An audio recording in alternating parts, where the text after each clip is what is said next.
Hi ಎಲ್ಲರಿಗೂ. ಇವತ್ತು ನಾನು ಈರುಳ್ಳಿ ಸೊಪ್ಪು ಹೌದಾ ಇದ್ರದ್ದು ಪಲ್ಯ ಮಾಡಬೇಕಂತ ಹೇಳಿ ರೆಡಿ ಮಾಡ್ಕೋತಾ ಇದ್ದೀನಿ. ಇವಾಗ ಇದು ಸೀಸನ್ ಈರುಳ್ಳಿ ಸೊಪ್ಪು, ಹಾಗಾಗಿ ಇದನ್ನ ನೀವು ಬಳಸಿ ಪಲ್ಯ ಕೋಸಂಬರಿ ಎಲ್ಲ ಮಾಡೋದ್ರ ಮೂಲಕ ಸುಮಾರಷ್ಟು ಇದರ ಆರೋಗ್ಯಕರ ಬೆನಿಫಿಟ್ಸ್ ಅನ್ನು ನಾವೇನ್ ಮಾಡ್ಬೋದು ಪಡ್ಕೋಬಹುದು.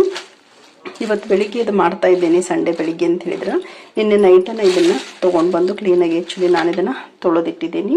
ಇವಾಗ ಈ ತರ ಆಗಿರೋದೆಲ್ಲ ಇದನ್ನ ತೆಗೆದ್ಬಿಟ್ಟು ಇದನ್ನ ಸಣ್ಣದಾಗಿ ಏನ್ ಮಾಡ್ತೀನಿ ಹೆಚ್ಚಿಕೊಳ್ತೀನಿ.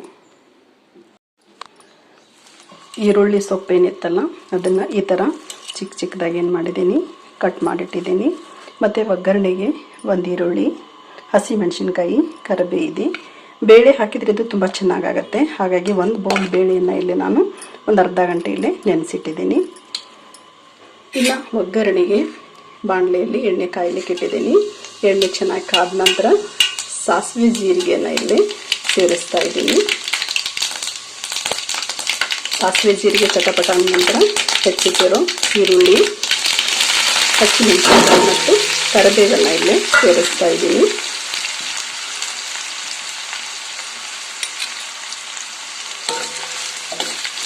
ಸ್ವಲ್ಪ ಕಲರ್ ಚೇಂಜ್ ಆಗೋ ತನಕ ಇದನ್ನು ನಾವೇನು ಮಾಡಬೇಕು ಬಾಡಿಸ್ಕೋಬೇಕು.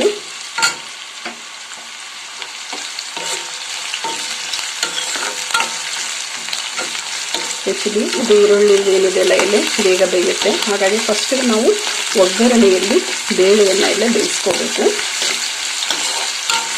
ಈರುಳ್ಳಿ ಕಲರ್ ಚೇಂಜ್ ಆದ ನಂತರ ನಾವು ನೆನೆಸಿಟ್ಟಿರೋ ತೊಗರಿ ಬೇಳೆಯನ್ನು ಇಲ್ಲೇ ಸೇರಿಸ್ತಾ ಇದ್ದೀವಿ.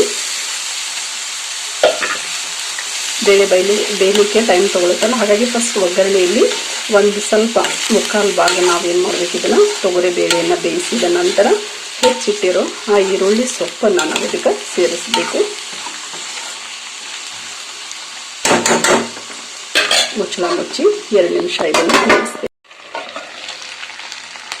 ಬೇಳೆ ಇವಾಗ ಒಂದು ಮುಕ್ಕಾಲು ಭಾಗ ಬೆಂದಿದೆ. ಇವಾಗ ಇದಕ್ಕೆ ನಾನು ರುಚಿಗೆ ತಕ್ಕಷ್ಟು ಉಪ್ಪು ಮತ್ತು ಅರಿಶಿನ ಪುಡಿಯನ್ನು ಸೇರಿಸ್ತಾ ಇದ್ದೀನಿ. ಮತ್ತು ಹೆಚ್ಚಿಟ್ಕೊಂಡಿರೋ ಈರುಳ್ಳಿ ಎಲೆಗಳನ್ನು ಇಲ್ಲಿ ಸೇರಿಸ್ತಾ ಇದ್ದೀನಿ. ಇವಾಗ ಇದನ್ನು ಚೆನ್ನಾಗಿ ಮಿಕ್ಸ್ ಮಾಡಿ ಒಂದೇ ಕುದಿ ಬಂದರೆ ಸಾಕು. ಇದು ಎಣ್ಣೆಯಲ್ಲಿ ಏನಾಗುತ್ತೆ ಕರಗುತ್ತೆ. ಇಷ್ಟು ಕ್ವಾಂಟಿಟಿ ಇಷ್ಟು ಹೆಚ್ಚಾಗಲ್ಲ, ಅವಾಗ ಸ್ವಲ್ಪ ಏನಾಗುತ್ತೆ ಕಡಿಮೆ ಆಗುತ್ತೆ. ಬಾಣಲೆ ತುಂಬಿತು ಅಂಥೇಳಿ ನಾನು ಇನ್ನೂ ಒಂದು ಸ್ವಲ್ಪ ಈರುಳ್ಳಿ ಇದೇನಿತ್ತಲ್ಲ ಅದನ್ನು ಹೆಚ್ಚಿದ್ದು ಹಾಗೆ ಇಟ್ಟಿದ್ದೀನಿ. ಇದನ್ನು ಇನ್ನೊಂದು ಟೈಪಲ್ಲಿ ಏನು ಮಾಡ್ಬೋದು ಪಲ್ಯ ಮಾಡ್ಬೋದು. ಈಗೇನು ಒಗ್ಗರಣೆ ಹಾಕಿದ್ವಲ್ಲ, ಜಸ್ಟ್ ಒಗ್ಗರಣೆಯಲ್ಲಿ ಇದನ್ನು ಹಾಕಿಬಿಟ್ಟು ಸ್ವಲ್ಪ ಹಸಿ ಕಡಲೆ ಹಿಟ್ಟು ಹಾಕಿದರೆ ಅದು ಒಂದು ವೆರೈಟಿ ಏನಾಗುತ್ತೆ ಪಲ್ಯ ರೆಡಿ ಆಗುತ್ತೆ. ಅಥವಾ ಹಸಿಯಾಗಿನೂ ಇದನ್ನು ಕೋಸಂಬರಿ ಪಚಡಿ ಟೈಪ್ ಏನು ಮಾಡ್ಬೋದು ಬಳಸ್ಬೋದು. ಇದಕ್ಕೆ ಹೆಚ್ಚಿಗೆ ಇಂಗ್ರೀಡಿಯೆಂಟ್ಸ್ ಏನೂ ಇಲ್ಲ, ಜಸ್ಟ್ ಒಂದು ಚೂರು ರುಚಿಗೆ ತಕ್ಕಷ್ಟು ಉಪ್ಪು ಮತ್ತು ಅರಿಶಿನ ಪುಡಿಯನ್ನು ಅಷ್ಟೇ ಸೇರಿಸಿದ್ದೀನಿ. ಕೆಲವರು ಗುರಳ್ ಪುಡಿ ಎಲ್ಲ ಹಾಕ್ತಾರೆ. ಹೆಚ್ಚಿಗೆ ಅದು ಹಾಕದೇ ಇದ್ರೂ ಏನಾಗುತ್ತೆ ಇದು ತುಂಬ ಚೆನ್ನಾಗಿ ಆಗುತ್ತೆ. ಜಸ್ಟ್ ಒಂದು ಕುದಿ ಬಂದರೆ ಸಾಕು.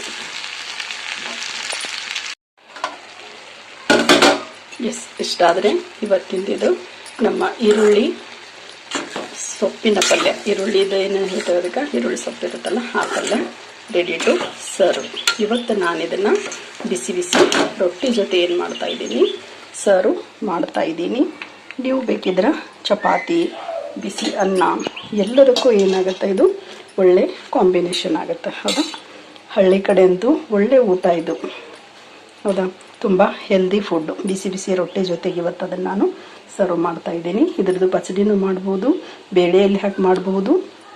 ಇನ್ನೊಂದು ಅಂತ ಹೇಳಿದ್ರೆ ಈರುಳ್ಳಿ ಒಗ್ಗರಣೆಯಲ್ಲಿ ಈ ಸೊಪ್ಪನ್ನು ಹಾಕಿಬಿಟ್ಟು ಹಸಿ ಕಡಲೆ ಹಿಟ್ಟು 1 ಸ್ಪೂನ್ ಹಾಕಿ ಕೈ ಆಡ್ಬಿಟ್ರೆ ಇನ್ನೂ ಒಂದು ಥರ ರೆಸಿಪಿ ಏನಾಗುತ್ತೆ ಅಲ್ಲೇ ರೆಡಿ ಆಗುತ್ತೆ.